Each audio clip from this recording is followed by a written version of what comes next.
بسم الله الرحمن الرحيم الحمد لله رب العالمين ثم الصلاة والسلام على أشرف المرسلين سيدنا وحبيبنا محمد بن عبد الله وعلى آله وصحبه أجمعين أما بعد السلام عليكم ورحمة الله وبركاته. وعليكم السلام. أبامنا بشارة برونج أباتوا لكم التيم بقدر لبيك إسلام ميديا تباني لزا mu programu yaffe business manya ebyenfuna bwe bitambula kyetwakazaako financial literacy. Kubeera nga omusiraamu ebbanga lyonna obeerawo nga ebikwatagana n'ebyenfuna ebikwatagana n'okubala businesses obimanyi bulungi nnyo. Ekyo nno kyatusindikiriza okubeera nga tunoonya abaddu ababitegeera obulungi ababinamu experience ate nga babiruddemu. Allah subhanahu wa ta'ala n'atutebesa mukadde waffe Haji Abdul Noor Katende ngera gwe tambula naye mu episodes zaffe ezikwatagana n'ebyenfuna. Nja kusaba mukadde wange ssebo obuuze kubatula ku lutimbe gaggadde. Alhamdulillahi rabbil alamin. Amatendo ga Allah subhanahu wa ta'ala oyo yatonda ensi n'eggulu n'ebigirimu mu nnaku mukaaga. Batulaba, assalamu alaikum wa rahmatullahi wa barakatuh. Alaikum salam wa rahmatullahi wa barakatuh. Mukadde wange ssebo mwebale gye mutuusaako engalo. Twongera okusaba Allah subhanahu wa ta'ala atugondeze byonna. Twala omukisa guno n'okutegeeza abatulaba nti programu zaffe eza Labaika Travels zitambulira ddala bulungi nnyo, naddala abo abagenda okutambula naffe mu August, mu umra ya August ng'ennaku z'omwezi 25 tubagamba nti obudde buweddeyo mujje mbeere nga mumaliriza ensonga zammwe olw'amateeka ge muwulira obulungi agagenda gakyukakyuka mu nsi Saudi Arabia. Mu mbeera eyo abasasula ku hijja emiryango gyaggulawo dda. Tulina umra ya October, tulina umra ya December, tulina umra ya Ramadhan, naye ebyo byonna bijja kwetaagisa okubeera ng'omuddu obikwata mu mbeera yakwangwirizaamu olw'ensonga nti amateeka gazze gakyuka. Mukadde wange nga bwe tuli tutambulira mu nsonga za byanfuna, batulaba we twabaleka tulina we tubasimbye ku nsonga y'omusolo, taxation. Omusolo kyeki, obukulu bw'omusolo, emisolo egy'enjawulo, na lwaki abaddu bandijjumbidde okuwa emisolo. Awo wennyini we njagala tutandikire insha Allah mu kalikapa akatono ennyo. Watunnyonnyola omusolo kyeki n'otunnyonnyola n'obukulu bw'emisolo. Njagadde mu dakiika ng'emu bbiri mukadde wange oddemu otuyiseemu ku katono mu mbeera y'okutujjukiza omusolo guno kyeki, omuntu yandigutunuulidde mu mbeera ki? Omusolo twagulaba nti it is a compulsory levy. Twagamba nti kyekintu oba ze ssente ez'obwetteeka ezikuteekeddwako gavumenti nga erina ebiruubirirwa okutuusa services zaayo eri abantu. So netukiraba ne tugamba nti omuntu teyatunulidde obusolo bubi, kubanga omusolo gavumenti erina byerina okutuukiriza. For example nga security, enguudo, okukola enguudo, amalwaliro, okuwa services abantu, naye nga yetaaga ssente. Kati engeri y'okufunamu ssente zino emu ye okuteekawo zetwagamba nga fiscal policies nga mwe muli okusolooza omusolo mu bantu. Kyetwagamba ekyo kitegeeza nti omusolo tetugutunuulira mu mbeera yakutunyigiriza, naye tugutunuulire mu mbeera nti gavumenti etaaga ssente esobole okukola ki, okutuukiriza services zaayo eri abantu. Era twagamba bwe mubeera mu community waliwo ettaala awo mu kkubo eyaganga omuyita, naye nga teri attached ku nnyumba nti sekabiraali yalina ogisasulira, yalina oteekako bwakyusiza kati tukozesa light oba yaka nti yalina okuteekako yakawaayo, nga waliwo omuntu alina okuvunaanyizibwa ku ttaala eyo eri awo ku kkubo, teri ku kikomera kya gundi, teri ku kya kati omuntu yoyo ye gavumenti. Kati wabanga okufuna ssente ezo eziteekako yaka oyo alina kuyita mu kusolooza ki kusolooza musolo lwakuba nti nno omusolo sisitemu y'omusolo yalibadde ennungi okuba nti nno ate tekandaalirira bantu okubaleega okubasuula there should be fairness walibadde waliwo kyetuyita good tax system. awo wenyini nja kupozinga ekibuuzo gy'oli mukadde wange Haji Abdul Noor. Omusolo gwa Uganda ndowooza nti obadde mu musolo guno okumala ebbanga. You are well versed with what is happening in the country. Biki ebitambula. Do we have a fair tax system?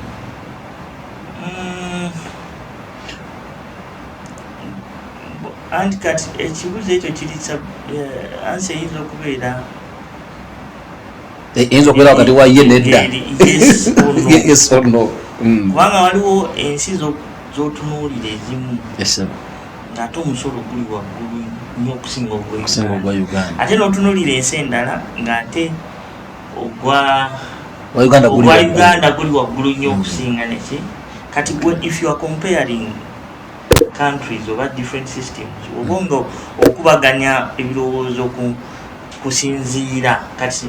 kusinziira ku kati ogamba nti nno bw'otunuulira omusolo gw'Obungereza guli waggulu nnyo okusinga ogwa Uganda nti mulimu n'ebika by'omusolo wano bye tutalina ngeri gyebiri nti omuntu bw'afa alina okusasula omusolo ate nga rate ki nene tebayita inheritance tax. Ebintu byo byolese byonna balina okubijjako omusolo okusikira ebintu inheritance tax.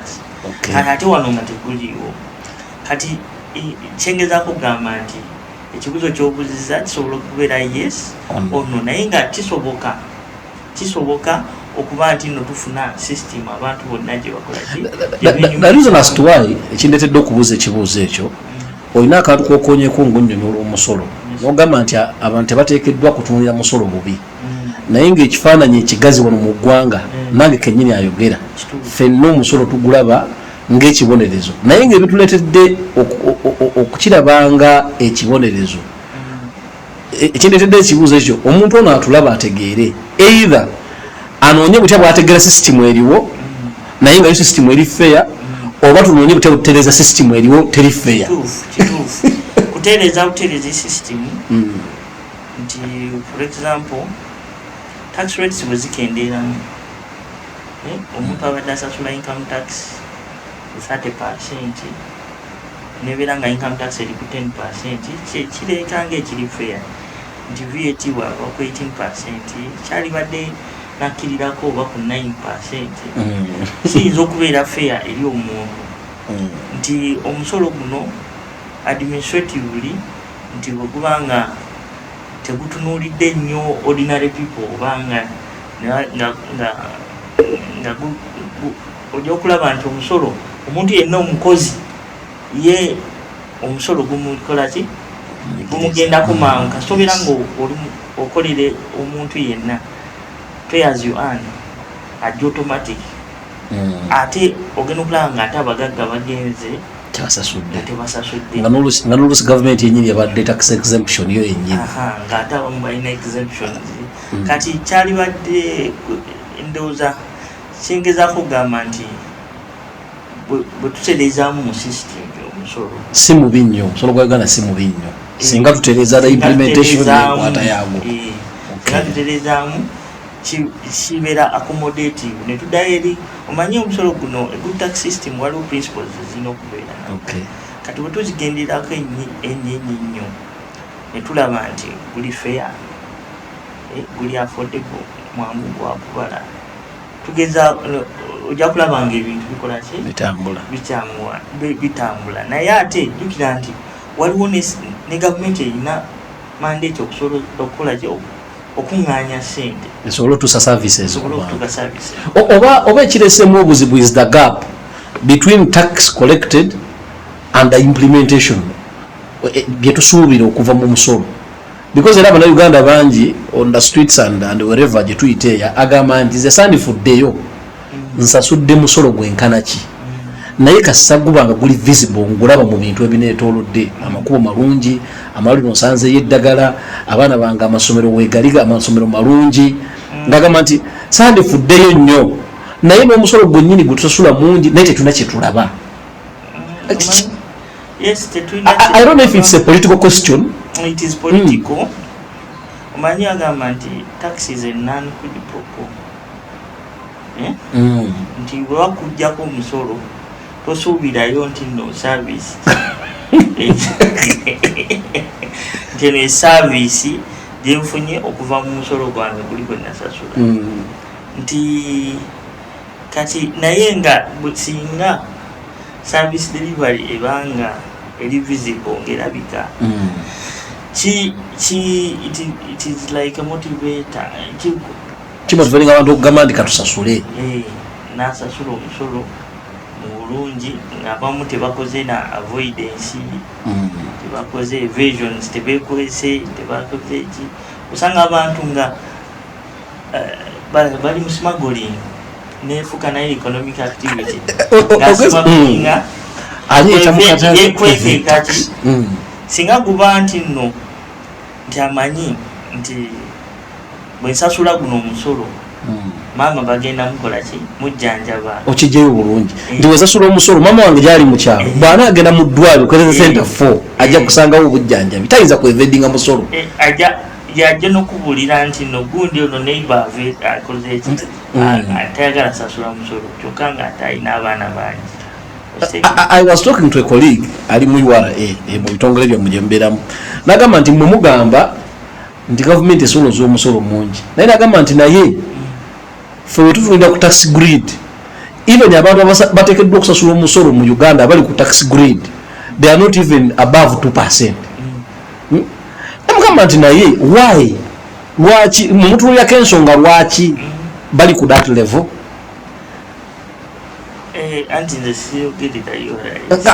Nabuuzayo ekibuuzo ensonga lwaki nkirenze gy'oli nti omuntu nga tulaba ku lutimbe gaggadde nga bwe tugambye nti labaika tekoma kusomesa naye ereeta ne awareness because we want to live in a better country, we want to live a better life. So naffe tulina okuteekako ettoffaali lyaffe nga labaika nti mu mbeera eyo omuntu ono you know I'm trying to avoid being political. Omanyi kizibu nnyo okwogera omusolo and you don't get political. You don't gezaako. So omuntu ono njagala Haji omujjukize lwaki yandiwadde omusolo amidst ensonga zonna eziriwo nga zisigadde constant lwaki yandiyeyunidde okuwa omusolo. Ebintu byonna nga biri constant omuntu yalibadde ajjumbira okuwa omusolo okusobola kubanga number one security togenda kukola togenda kuyimiriza bizinesi yo nga tuli mu dduka kitegeera tosobola kukola nga tuli mu dduka ekyo kimu. Ekyokubiri infrastructure ezizimbibwa ne gundi yunwa weeri ebitongole weebiri ebizimba bakoze enguudo kati ebintu byogenda bitwala katale ogenda kuyitawa ng'enguudo tewali sente zikola nguudo. Yes. Abantu balwadde njogerera wano abantu balwadde naye kaka okusasula abasawo abali emulamu okusasula abasawo abali mu malwaliro ga gavumenti bagenda sasulwa batya nga tewali musolo. Kati n'ensonga nnyingi endala zetwali esimbyeko essira ebitongole bya gavumenti bingi bikola emirimu gya gavumenti ate ng'emigaso gyedda gye tuli nga public gyetuli.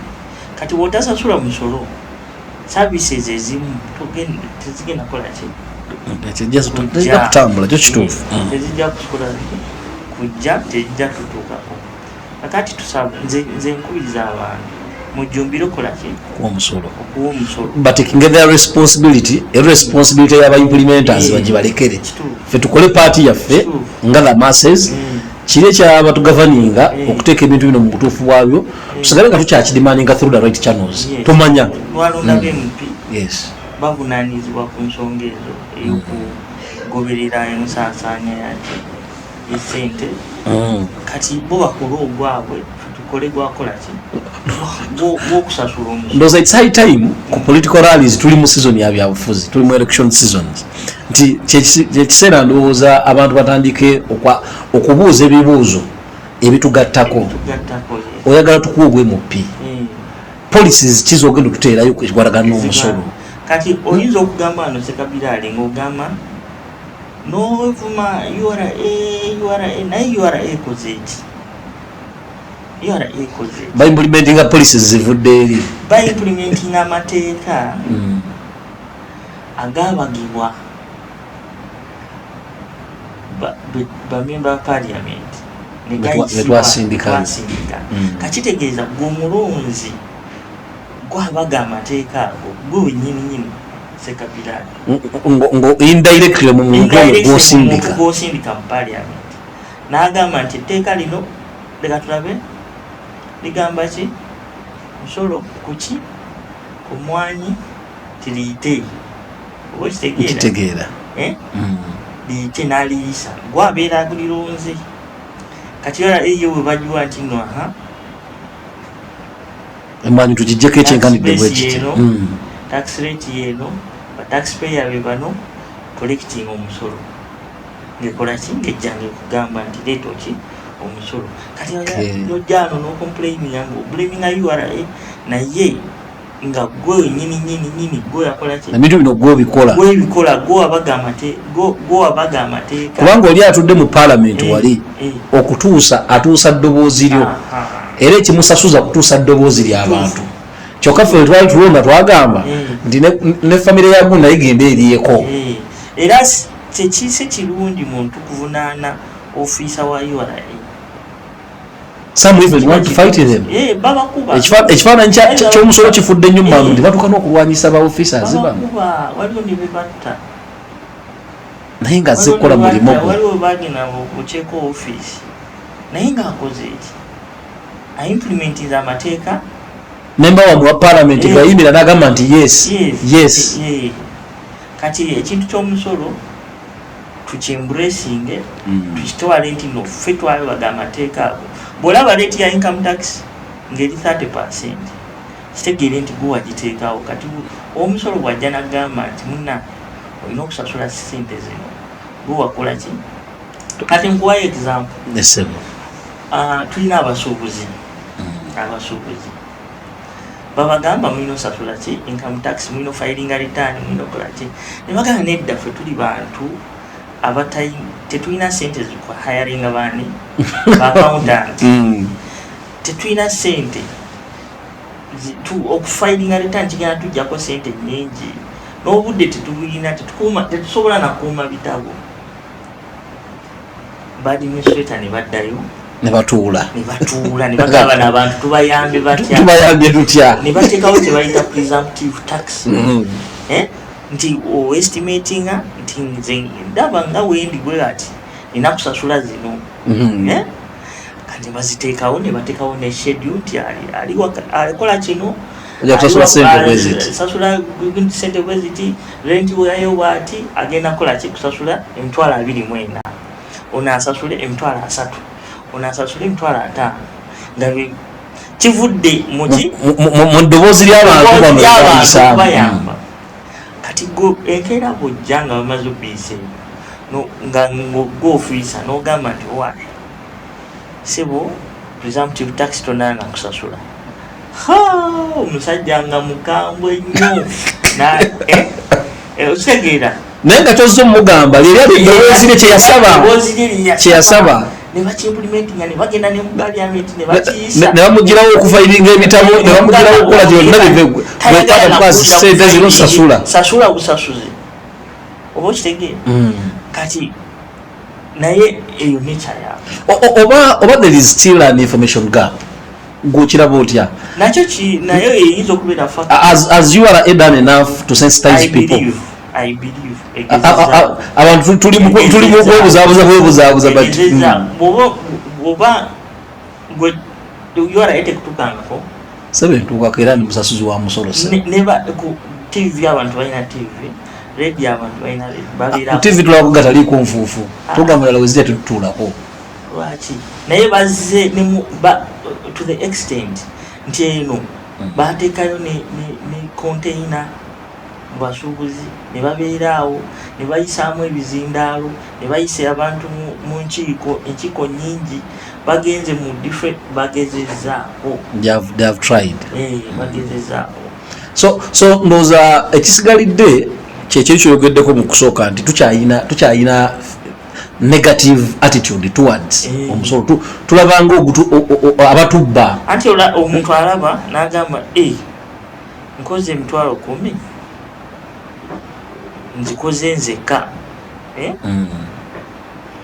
kati ono wayora ayagalako esatu atya sente yange atwala sente yange batakoze yerabidde ndi mu kujja ku mulimu yatambulidde ku luguudo yalowooza nowayora azitwala yennyini yerabidde nti nno obwedda ayiriba nga yiribira ku luguudo asobodde okuyiriba olw'ensonga nti wali wagenda ku routinga business there is security mu area gavumenti etaddeko n'ebitaala ku makubo biraba biraba omuntu oyiribe bulungi nga emotoka tegakoze tekubye kati lwaki tokwatako kana kasendo kwa I was listening to a certain guy yali mu USA nga ayogera ku bukulu bw'okusasula omusolo n'agamba nti even abantu bano abali homeless ababa ku streets at least they should pay at least $1 every month basupporting our international forces ezigera nezirwana to protect them tusobole okubeera nga tebatukubye ezibomu tebatulusizaako protecting boundaries zensi let even the homeless at least pay $1 out of these pennies they survive on. Ate olaba olumu omuntu atalina nakyasasula becoming lazy naye omuntu ng'omanyi bagenda kubanja omusolo ofuba okulaba ng'onoonya omulimu edda waliwo omusolo gw'omuntu oba agulaba ogwalingamu emisinde kati omuntu tokoze onojjawa sente zisasula ki banagikuwanga buwi lunaku wewula bwewezi nedda olina okukola obutasasula obutabaayo nakyosasula kiyinza okukumira nakakati you might even end up becoming dangerous to the society because you have nothing to lose. Kati omusolo tugulabe mu birungi bwetunagwa embrace nga fenna netusasula nze ndowooza fenna abantu bwetuvaayo netusasula omusolo even the way we demand for services shall change ne balumakers bajja kulaba nti nno leti esaano ekendeere kubanga olwedde omusolo ki omusolo mungi oguyingira leti ekendeere buli omu avaayo nasasula omanyi tax base bwebeera nga eriwayingi ekitegeeza haji kyogamba nti ekireetera omusolo guno okulinnya buli kaseera mulimu okuba nti abaguwa batono so kati the country is surviving on the few that pay taxes. Sente betaaga bweziti tuzifunye tutya tuzijje mutya tuzijje mu baani nti be bano bokka abasobola okukola okusasula nga ate omusolo bateekako mungi singa sente weziba nga zisobola okudistributingibwa mu bantu abangi oba tax base nga nene then buli omu kapingi okuwulira kali akakuluma nga kajja kuba katonotono kasaamusaamu naye ekitegeeza nti haji okusinza ku bigambo byoyogedde olwaleero kiraga nti omuntu ateekawo distinction wakati w'okusasula omusolo n'omusolo gugenda kukola ki kuba kati kyendi kulabawo haji okusinza mu bigambo byo nti ffe tuconcentratinze nnyo ku musolo gugenda kukola ki oba omusolo gukoze eki than okutunuulira ogguwa nti osanga n'omuntu amaze mu bizinesi emyaka 10 nga tawanga ku musolo naye ng'abanjaga mu musolo gwaffe gukola kyokka taguwa akonsetratize kwezo ze basolooza zikola ki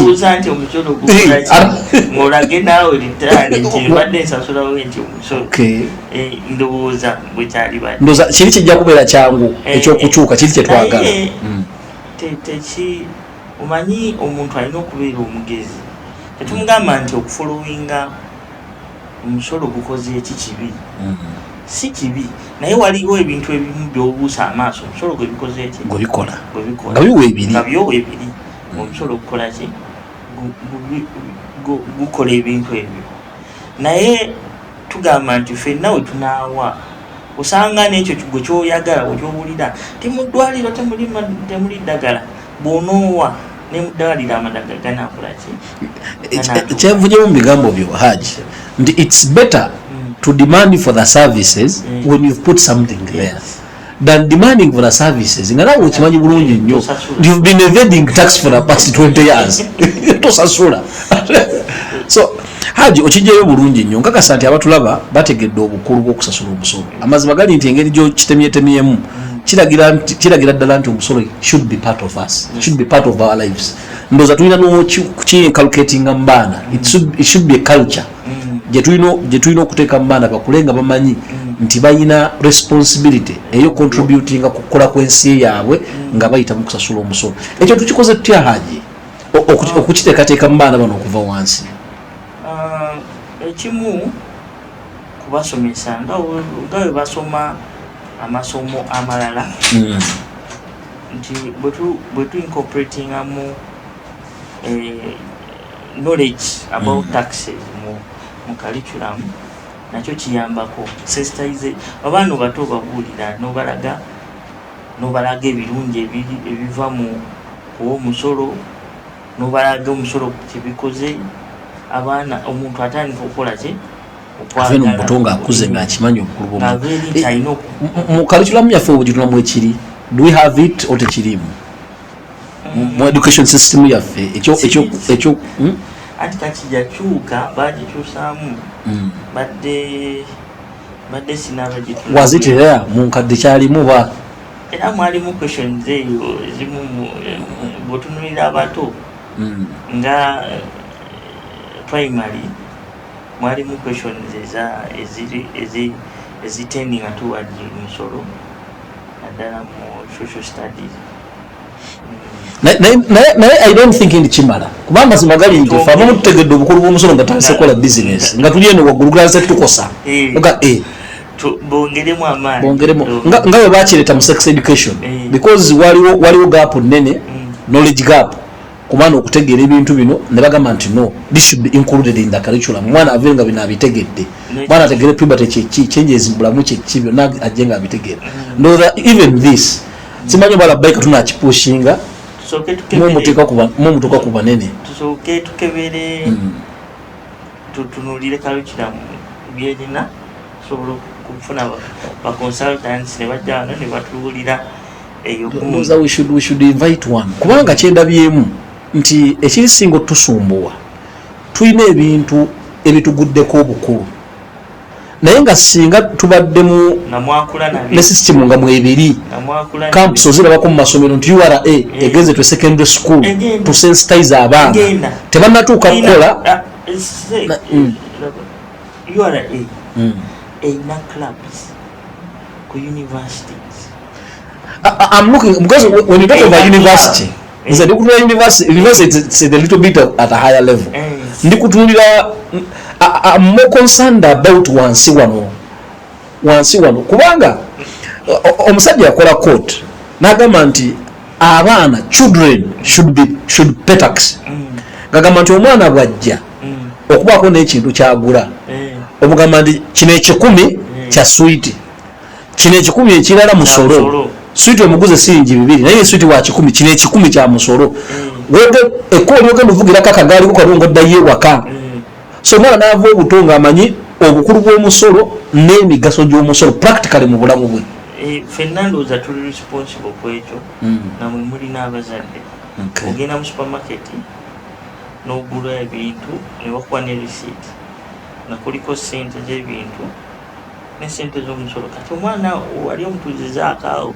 n'omunyonyola nti eno ye receipt kino kiguze ssente bweziti kino kiguze guno omusolo n'omubulira nekyekugenda okukola ng'omuzadde kati we are all to blame bwebanga tetukikolangako kati institutions fe tutandike ngaki ng'abazadde institutions we zinatusangira nga naffe tulina ettafali lyetugaseeko kunsiya omanyi Uganda is very weird as we come to the conclusion of the program. Ndio sanga n'omuntu nga kubimu ebipushinga to get a position in government mulimu n'okuavoiding omusolo ngagamba nti wenfuba ekifo ekyo ensebe erimu ebintu bingi haji oli atuka n'okusomesa omusomo ng'omusomesa kwazisa kugamba how to get rich by not paying taxes nagwo ne gubeera musomo kasitambira nga akozeseza amateeka omanyi n'okutegeera omusolo guno osobola okuinvestinga mu a certain sector naye omusolo gwayo mutono.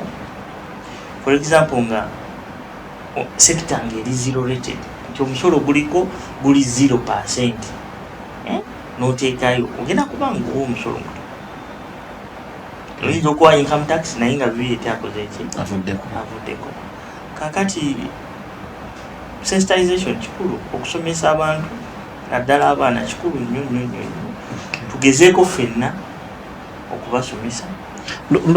Tujja kuyita URA tusindikemo nga labbaika tugende tu having camps zino ku ground eyo tubakolere ground work ojja kutusa ku balina bayinza otusponsoringa kubanga twagala tuteekeko ettofaali lyaffe. Amazima gali nti ensi yaffe etuluma ng'ovudde kuba nti Uganda erina obuzibu nti abantu besuulidde ino okwa naggamba byagamba tebinkwatako. That indifference eri too much mu bantu. Haji ebirungi biggwa byokya. Mbadde njagala mu statements esatu nnya osamarizinge omusomo gwaffe ogw'olwaleero luno, then next episode yaffe tugende tutunulire ebika by'emisolo. Omuntu tumutegeeze ebika naddala ebiri mu Uganda wano omuntu abitegeere nampaaki. Neyanza nnyo sebo batulaba tuli ku musolo. Omusolo tumumanyi nti nno gwateekwa ate gulambikibwa gavumenti nga gwakugiyamba gavumenti okusobola okutuusa services zaayo eri abantu ba gavumenti. Kakati omusolo guno gulina services nyingi nnyo zibeera gufinansinga mu gavumenti. Therefore tubakubiriza mugutunuulire in a positive way. Temukutunuulira nga mukiisa ensingo. Kiyinza okuba nti nno administratively mukoseddwa ab'omusolo mubasonyiwe, naye nga omusolo gwakuyamba nsi yaffe kola ki kulaakulana. Kubanga tugenda notambula ogamba ye ne bakubuuza nti oyagala gwako airport ki, ogamba ensi eyo erina airport sezisukka mu emu, kubanga wano ng'omanyi airport ki emu, naye nga airport eyo ezimbibwa ki musolo. Kati tulina tamina empya, waliwo ne tamina endala gye bagenda okugulawo ku airport yaffe ey'Entebbe, naye ezo sente seka birali waliwo ayisaamu akameeza akabbo airport. Bw'otambula n'oyita ku airport ennungi, sanyuka nti ezo sente zo zaki za musolo. Enguudo tufunye enguudo ez'enjawulo ezimanyi ezitujje ku jaamu abadde mungi ebiseera ebyo, naye waliwo ebintu ebikyuseemu. Eyo yonna kiva kuki ku muntu asasula omusolo. Byako tubakubiriza abatulaba nti tujumbire okuwaakya omusolo, ate tujumbire n'okubuulira abantu baffe betulabirira naddala abaana bato, okubayisaamu nti kyoba okoze kyonna kabe ka receipt, kamulage nti omanyi we've bought this and this, but this is tax muno musolo. Omwana omujaga ajja kubuuza tax is for what is tax, akubuuze kyegukola naawe omunyonyole nga wengezezaako okola ki okunyonyola. Inshallah betusuubira okuba abatuuze b'enkya. Bwe banaabeera abatuuze abalungi eggwanga lijja kwesiima, bwe banaabeera abatuuze ababi nga tetuba trainize eggwanga lijja kubeera nga teriganyuddwamu. Barakallahu fikum wa jazakumullahu khair. Yabadde mukadde waffe Haji Abdul Nur Katende, business consultant wano ku Labbaika Travels. eyandyetaaze okubeera ngaoyogezaganyamu naye namba zaffe weziryawo wansi oba jangu bukolokolo wano ku kizimbe kya Mtawa shopping mall ojja kubeera nga olinnyalinnya ku leve eyokubiri suit namba 4 haj ojja kuba omufuna bulungi nnyo. Tubeeyanza mwebali kubeera nga mwekumira ku lutimbe gaggadde ebbanga lyonna. Tuli basimu ku feedback zimusindika era tubakakasa nti ebirowoozo byammwe tubitwala nga bikulu nnyo. Tusaba Allah subhanahu wa ta'ala abeere nga atusaasira okutuusa omulimu guno gwe tukola mu mbeera esigira ddala okubeera ennungi. Mwebali nnyo mwebalire ddala. Nsaba kiba Allah jalla jalaalu Allah abasasule musera wakiba Allah abatukuumire. Tulabagane mu episode yaffe eddako. Assalamu alaikum wa rahmatullahi wa barakatuh.